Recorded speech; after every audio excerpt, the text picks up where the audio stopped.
बढ़िया सब बढ़िया क्या দিল্লি এয়ারপোর্টে টার্মিনাল 2তে এসে পৌঁছেছি আর এখান থেকেই আজকে আমাদের कश्मीर टूर यात्रा शुरू होच्छे। अभी हम लोग दिल्ली टर्मिनल 2 में पहुँचे हैं। यहाँ से हम लोग का श्रीनगर का फ़्लाइट है और यहीं से हम लोग का श्रीनगर का टूर और कश्मीर टूर अभी शुरू होता है। चलो अंदर जाते हैं। আমাদের যেহেতু ডিজি যাত্রা অ্যাপটা দুজনের মোবাইলেই ডাউনলোড করা ছিল, সেই জন্যে ডিজি যাত্রা এন্ট্রি দিয়েই আমরা এয়ারপোর্টের ভেতরে প্রবেশ করেছিলাম। সিকিউরিটি চেক কমপ্লিট করে ভেতরে চলে এসেছি আর এবার যাব একটু লাউঞ্জে গিয়ে একটু কিছু খাবো, খেয়ে তারপরে আমাদের 12:35-এ ফ্লাইট। আর এই হচ্ছে আমার দিল্লি টার্মিনাল 2 এয়ারপোর্ট। দিল্লির টার্মিনাল 2 এয়ারপোর্টটা খুব সুন্দর করে সাজানো আর বেশ বড়। চারিদিকে দোকানপাট আর মানুষজন দেখতে দেখতে আমরা এগিয়ে চললাম লাউঞ্জের দিকে। কিছু দূর গিয়েই দেখতে পেলাম একটা সিঁড়ি ওপরে উঠে গেছে আর এই সিঁড়িটা দিয়েই আমাদের যেতে হবে লাউঞ্জে। চলো যাই, এবারে একটু লাউঞ্জে একটু খাওয়া দাওয়াও করে নিই। চলে এসেছি একদম লাউঞ্জের সিঁড়ির সামনে আর এই সিঁড়িটা দিয়েই ওপরে লাউঞ্জে উঠতে হবে। এখনকার মতন ক্যামেরাটা অফ করছি, ফ্লাইটে উঠে আবার অন করব। টাটা। দেখো কী খাচ্ছি আমরা। Boiled egg, cheese omelette, Rumani egg poach, butter bread আর রুমানি নিয়েছে ছোলা ভটোরে। লাউঞ্জে বেশ ভালোই খাওয়া দাওয়া হলো। এবারে আমরা আস্তে আস্তে লাউঞ্জ থেকে বেরিয়ে সোজা একদম ফ্লাইটে গিয়ে বসলাম। শুনেছি শ্রীনগরের পথে এই ফ্লাইট থেকে নাকি নিচের যে পাহাড়ের দৃশ্যগুলো সেগুলো খুব সুন্দর দেখায়। তাই আজও আমি আশা করছি যে আমিও খুব সুন্দর মনোরম দৃশ্যগুলো উপভোগ করতে করতে শ্রীনগরে গিয়ে পৌঁছবো। আর আমি নিজের চোখ দিয়ে যে দৃশ্যগুলো দেখব আর আমার ক্যামেরার মাধ্যমে আমি চেষ্টা করব তোমাদেরও সেই দৃশ্যগুলো দেখাতে। যদি তোমাদের ভালো লাগে তাহলে আমারও সেটা ভালো লাগবে। আমাদের ফ্লাইট আস্তে আস্তে রওনা দিয়ে দিল শ্রীনগরের পথে আর কিছুক্ষণের মধ্যেই আমরা গিয়ে পৌঁছব শ্রীনগরে।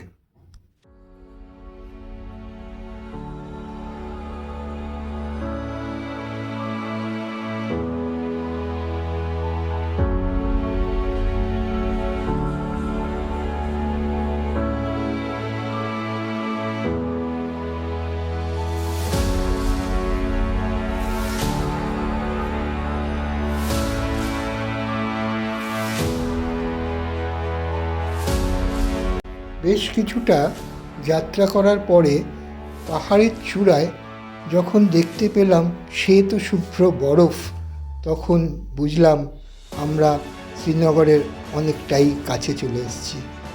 আর এই যে ফ্লাইটের ওপর থেকে মনোরম দৃশ্য, সত্যি আজকে ভগবান আমাকে বিমুখ করেননি, তিনি আমার সমস্ত আশা আজকে পূর্ণ করেছেন।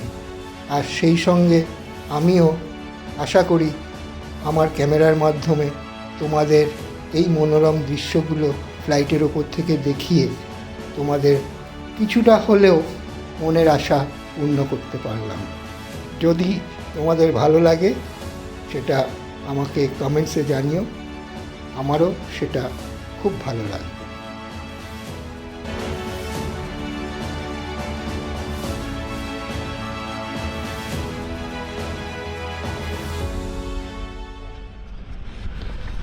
আমি এইমাত্র এসে পৌঁছলাম শ্রীনগরে। আর শ্রীনগরে আমরা থাকছি শবনম গেস্ট হাউস। এই হচ্ছে শবনম গেস্ট হাউস। আর এটা এন্ট্রি শবনম গেস্ট হাউসের। এই হচ্ছে রিসেপশন। শবনমবাবুরা ভেতরে গেছেন।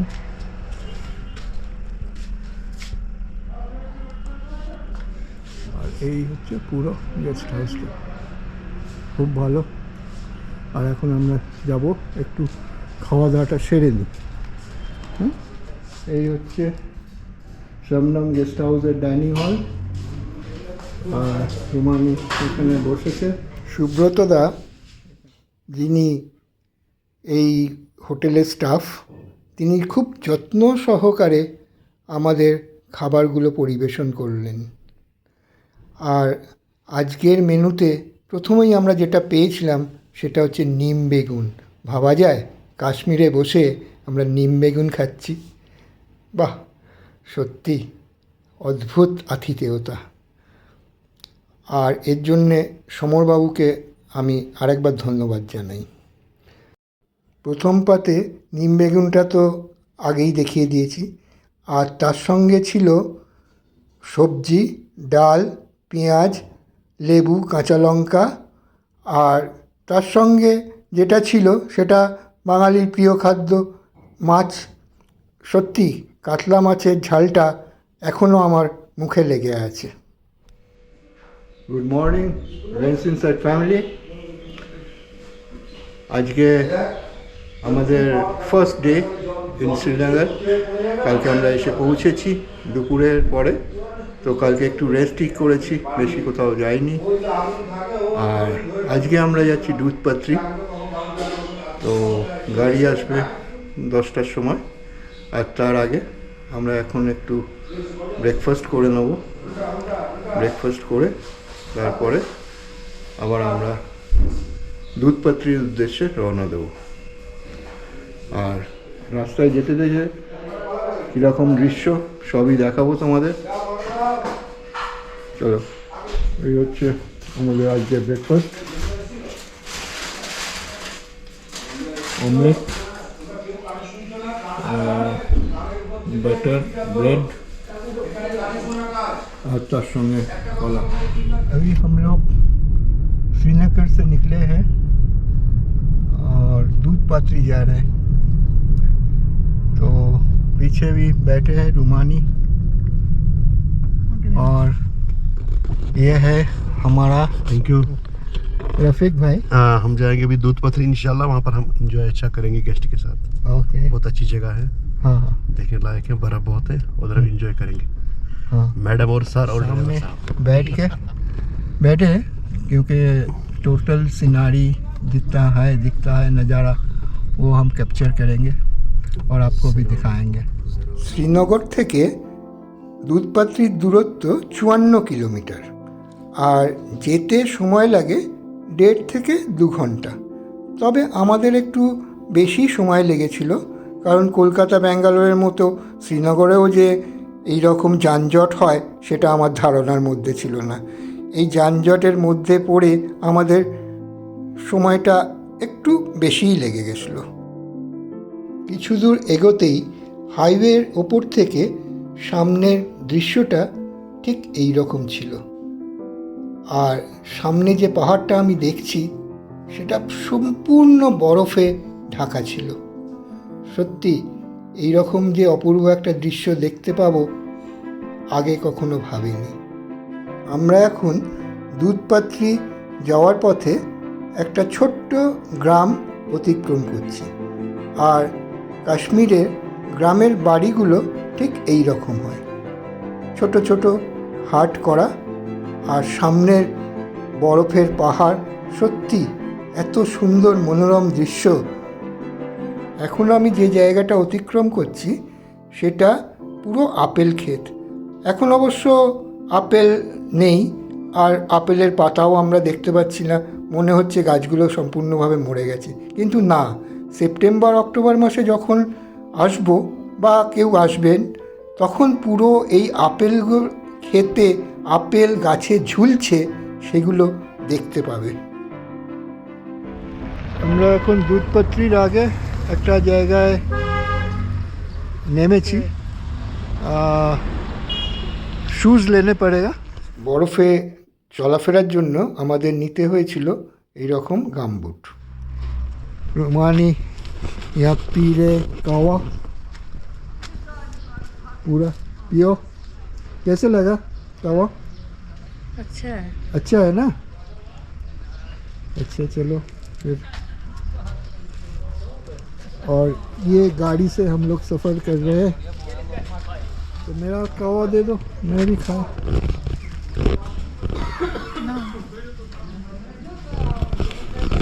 मैं भी थोड़ा कावा पी लेता हूँ। हाँ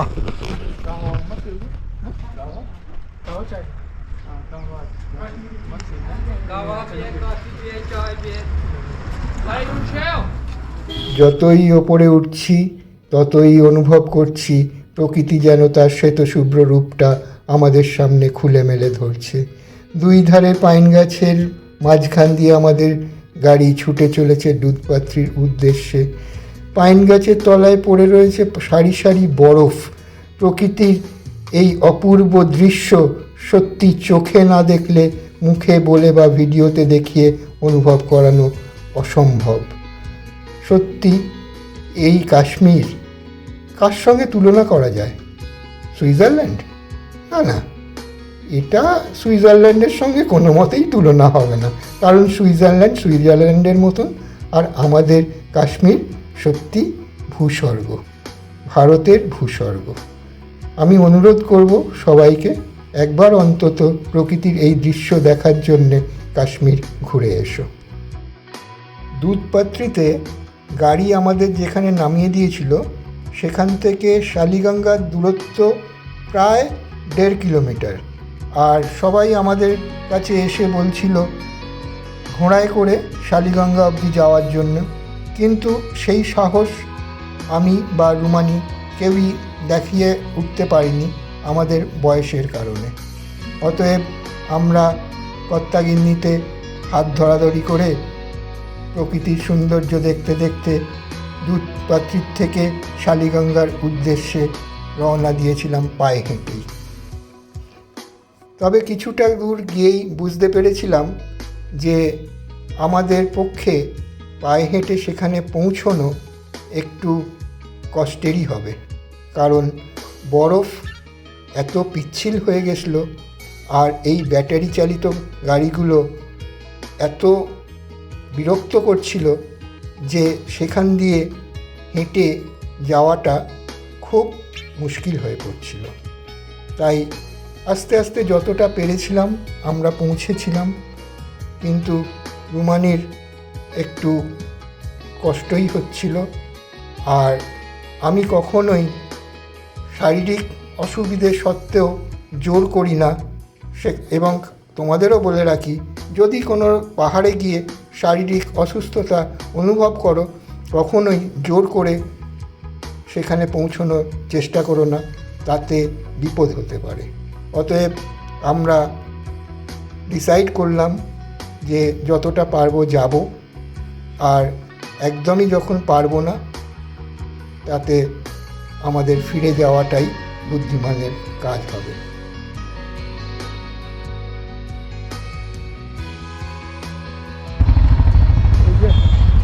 আমি আর রুমানি লড়ে যাচ্ছি এখনো হেঁটে হেঁটে। দেখো এদিকে দেখাও একটু দিচ্ছি, এদিকে মাঝখানে মাঝখানে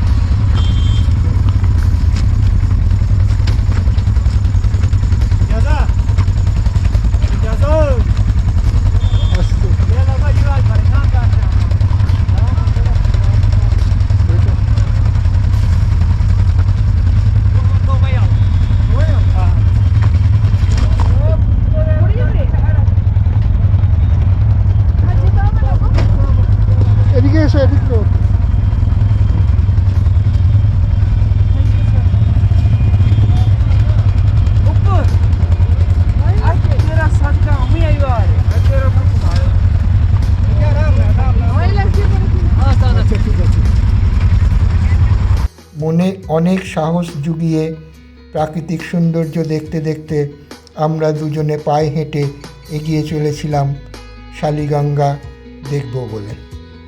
বেশ অনেকটাই চলে গিয়েছিলাম, কিন্তু হঠাৎ করেই শুরু হয়ে গেল রুমানির শ্বাসকষ্ট। তখন আর কি করি, ওকে বললাম একটু দাঁড়াও। তা আমরা কিছুটা দাঁড়ালাম, দাঁড়িয়ে বললাম চলো আরেকটু চলো। তো ও মনে সাহস জুগিয়ে বলল চলো আরও কিছুটা যাই। তবে আরও কিছুটা যখন এগোলাম তখন দেখলাম যে ওর শ্বাসকষ্টটা আরও বেড়েই যাচ্ছে। আর যেভাবে ব্যাটারি চালিত গাড়িগুলো এদিক ওদিক থেকে আসছিল, তাতে আমাদের বয়সী লোকেদের যে কোনো মুহূর্তে বিপদ ঘটে যেতে পারত। তাই আমরা ওখানেই সিদ্ধান্ত নিলাম যে আমরা আর শালিগঙ্গা অবধি যাব না, এখান থেকেই আমরা দুধপাত্রির দিকে ব্যাক করে যাব। তবে এইটুকু রাস্তায় আমি যতটা প্রাকৃতিক সৌন্দর্য উপভোগ করেছি সেটা চিরকাল আমার মনে ধরে রেখে দেবো। আমরা ফিরে যাচ্ছি দেখে একজন ঘোড়াওয়ালা আমাদের অনেক করে বোঝানোর চেষ্টা করছিল আর অনুরোধ করছিল, চলো আমি তোমাদের ঘুরিয়ে নিয়ে আসবো, কিচ্ছু হবে না। কিন্তু রুমানির শারীরিক অবস্থা ঠিক ছিল না, তাই আমিও আর সেই সাহস দেখিয়ে উঠতে পারিনি। ওদের অনেক করে বোঝালাম, বুঝিয়ে বললাম যে না, এর পরের বারে যখন আসবো তখন আবার আমি চেষ্টা করব শালিগঙ্গা অবধি যাওয়ার। এখন এখানেই আমাদের ছেড়ে দাও, আর বিরক্ত করো না। You melt the ice behind my stone cold eyes. I turn to ashes, but only just sometimes. Inhale your smoke, but you still act surprised. It's not my fault when we end up capsized. You call me crazy now, but you don't understand. I'm calling out to you. Can you hear a thing? 'Cause you lit the match that ignites the flame. I'm the TNT. Shaliganga অবধি যেতে না পারলেও আমরা অনেক আনন্দ করেছিলাম এই দুধপাত্রির মেডোজের ওপরে। সেখানে এই বরফ নিয়ে খেলা করা, আর অনেকক্ষণ এই মেডোজে আমরা কাটিয়েছিলাম। রুমানি তো বেশ দেখলাম এখানে এসে ওর শ্বাসকষ্টটাও অনেকটাই কমে গেছে, আর ও বেশ বরফ নিয়ে খেলা করছে। এটা দেখে বেশ ভালোই লাগছিল। আর আমিও এই বরফে একদম ছেলে মানুষের মতন বরফ নিয়ে খেলছিলাম।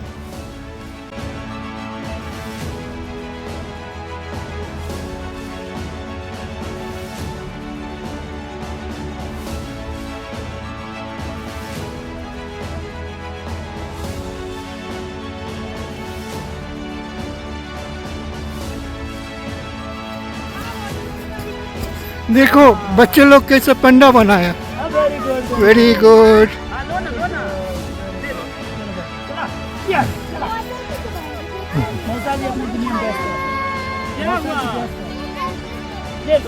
उठा लो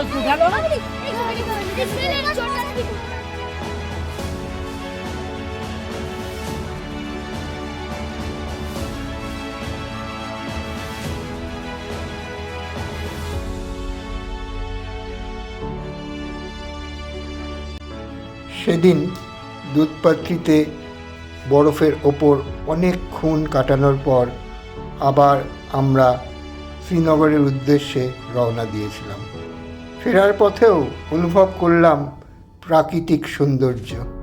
সত্যি ভগবান যেন পটে এঁকে রেখে দিয়েছেন, যা আমি চিরকাল আমার মনের কোণে স্থান দিয়ে অনেক যত্নে রেখে দেব।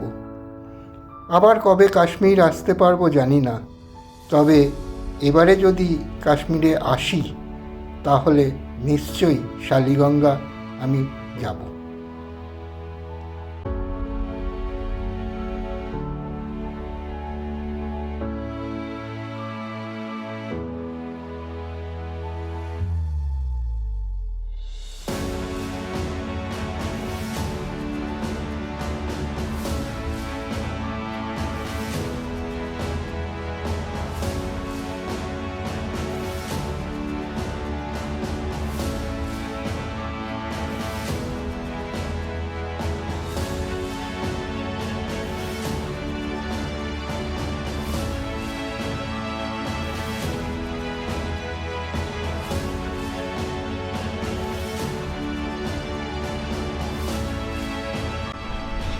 अभी रास्ते में थोड़ा कुछ खाएंगे।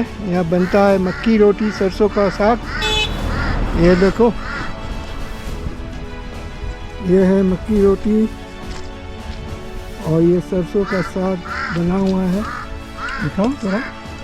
हाँ, और ये अचार भी डाल दिया है क्या? हाँ, अचार भी डाल दिया। अच्छा, बहुत अच्छा। चलो खाओ। अरे तुम खाओ ना।